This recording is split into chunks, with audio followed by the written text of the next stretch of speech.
kahit konti lang basic knowledge sa code, malalaman natin malalaman natin yung anong gusto lang natin, anong kailangan lang natin doon. So para hindi na tayo mag-copy paste. Katulad ng nangyari, hindi kinapi lahat ni ChatGPT yung in-input natin na code. So yun. Okay na tayo, pero may modification pa ako nagawin dito. May chine-check ako rito para sa size. Ito, may prompt ako.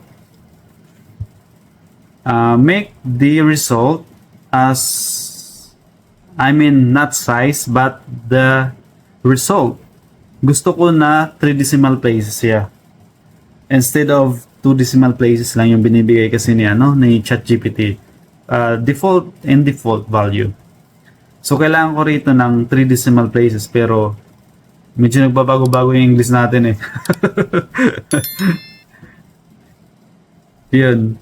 So it depends sa inyo kung anong gusto ninyong prompt, as long as na yung idea nandun. So as you can see, yung na-update lang ni ChatGPT ito.